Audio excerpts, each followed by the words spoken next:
What's up, Power Rangers? Welcome back again to my channel. And for today's video, guys, dahil may nagre-request din sa inyo na story time kung saan ba galing yung mga rescue dogs ko. And ngayon, syempre habang nagkikwento tayo, magpapa-ice cream tayo sa kanila. Vanilla ice cream. So, tignan natin kung kakain sila. Let's go!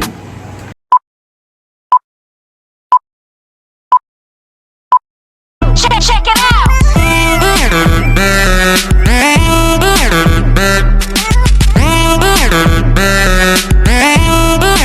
Check it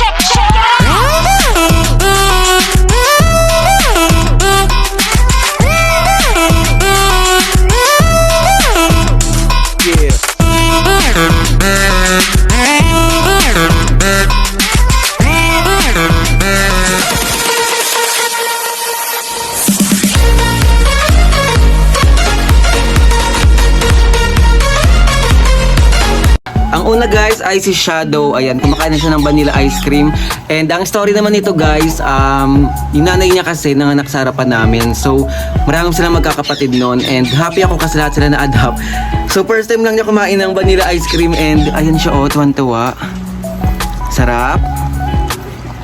Siyempre, hindi masyadong madami bibigay ko sa kanila. So, ayun nga ang story niya, guys. And nakakalungkot lang kasi si Hatch, tumagal sa amin siya ng ilang taon. Si Hatch po yung mother niya. And yes, Aspin sila. So, nakakatuwa lang din kasi yung mga puppies noon, ilang beses nanganak yun and lahat pina-adapt. Tapos alam niyo ba yun, parang meant to be rin talaga na maiwan to si Shadow kasi si Hatch pala ay hindi niya pala kakayanin ang distemper dahil nagkaroon kami ng distemper outbreak nung nakaraang taon. And nakakalungkot man pero may mga aso tayong namatay pero nakasurvive din po sila. Yung iba, itong si Shadow po ay nakasurvive din from distemper, guys. So happy talaga. And ito na yung pumalit sa mama niya. Medyo magkaugali naman sila. Kaso nga lang ito, sobrang kulit pa kasi nga papi pa lang kasi siya. Pero alam ko pag tumanda na to, magiging behave na rin siya. So ayun siya, guys, tumang-tuwa sa vanilla ice cream niya. And after kay Shadow, pupunta na tayo sa likod para ma-meet niyo pa yung iba nating dogs. Sarap. First time ko lang ito pinakain ng ice cream. Pero vanilla flavor yan, guys, ha. So safe naman sa kanila. Wag lang palagi. Kasi ano rin perfect din kasi yung panahon nga sobrang init. Para ma-refresh din sila. So yun nga, guys, ang kanilang ice cream kasi nga hindi naman ako sure kung kakainin nila. Baka pag dinamihan ay masayang. So unti-unti lang muna. So ito sila, guys. Ang si Amber ang kulit. Ayan o, ganyan sila sa malubong. Amber. So yes, guys, umpisa na natin. So ang una ay si Amber. Ay, si Amber. Amber. Ito ang kanyang ice cream, guys. Kain na siya. Uy! Nagustuhan. Kaso nga lang ang ingay. Ganyan nakatayo isa, oh. So, story time, guys. Si Amber naman ay iniwan siya ng owner niya kasi lumipat na ng bahay. Iniwan siya. Nakakaawa nga kasi lagi ito naghihintay doon. Tinagay niya kumain, no? And dito lagi kami video na dyan, guys. Kumakain siya ng vanilla ice cream. Ito naman, guys, ang story naman nito. Nung Aspin Day kasi, nagpakain kami ng mga Aspin sa lugar namin. And nakita ko to si Lola Dog na nakatali lang siya sa parang maliit na kahoy-kahoy lang. And naawa ako kasi kahit umuulan pala, andun lang siya. So ilalagay ko yung video dito, guys. So ito, napansin nyo, lagi siyang gutom kasi parang hindi siya nakakakain ng masarap. Alam niyo yun? I mean, ang kinakain niya ay lagi tira-tira. So ngayon, tingnan natin kung kakain siya ng vanilla ice cream. Ito ang kanya. Oh, nakikita niyo, guys, kung kumain siya. At kung napansin niyo kung bakit kadena to kasi nginangat-ngat niya yung pag mga telang ganun, no, tumatakas talaga siya. Gustong-gusto niya bumalik dun sa owner niya. Mabait to, guys, talaga. Yan, nagustuhan niya naman ang kanyang vanilla ice cream. Tingnan niyo, kung kumain siya. Parang lagi siya nauubusan, ganun. Ganun siya ka-excited kumain everyday. Kahit ilang beses mo siya pakainin, ganun at ganun pa rin. Ayan, no.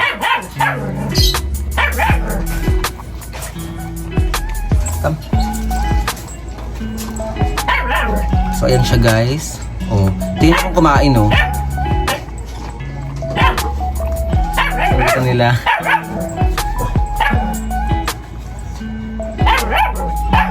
Okay, mga ka-Power Rangers, ang next naman ay si Tondo Dog. Ang story naman nito, guys, wait lang, hindi talaga sila. Galing to sa Tondo guys and nasa gitna to ng highway talaga. Iniwan daw to ng owner doon and 2 weeks po siyang nag-stay doon. Ayaw niya ng ice cream. Try niya na. Ayan po sa bahay.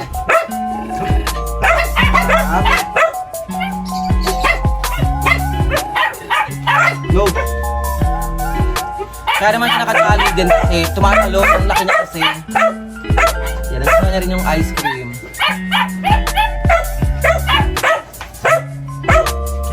Wala, hinain niya lahat, oh. Harap. Tapos na.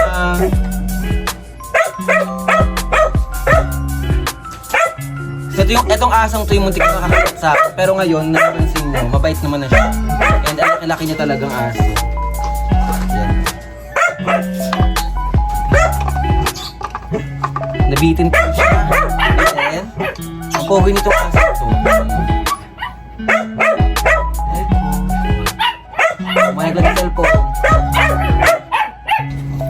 And now naman po, ito po si Misty. Si Misty po ay matagal na to. Ito yung pinakamatagal na rescue dog po. Ang story naman ito guys ay may owner siya dati kasi hindi na siya malagaan. Nakuha kasi marami siyang garapata, ganyan. Pero ngayon, maganda naman na siya. Makulit nga lang talaga. So, tignan kung kakain siya ng vanilla ice cream. Ganyan siya kakulit guys. Gusto niya laging nakakando.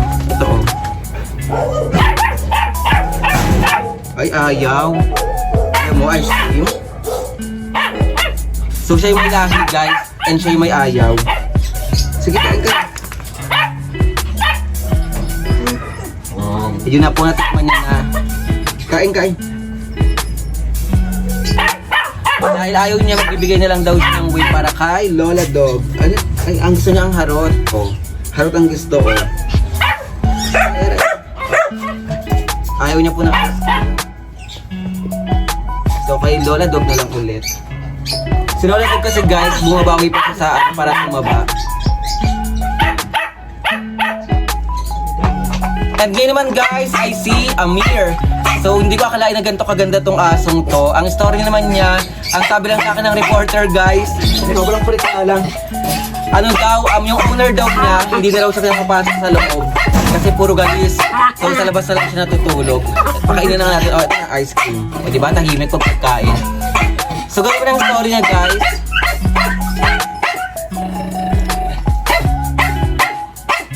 Yan o, ice cream. And, nasagasaan to ng motor, guys. Pero, okay naman na siya. Nakakalakad na. Grabe, ang pogi na nito ngayon. Ilalagay ko yung mga video nila dyan. Grabe na ang init. Ayan, oh. First time lang nila kumain ng ice cream. And, tinan nyo naman si Misty ang maarte, ayaw niya kumain. Samantalang siya ang may lahi. Sila natin yung sarap.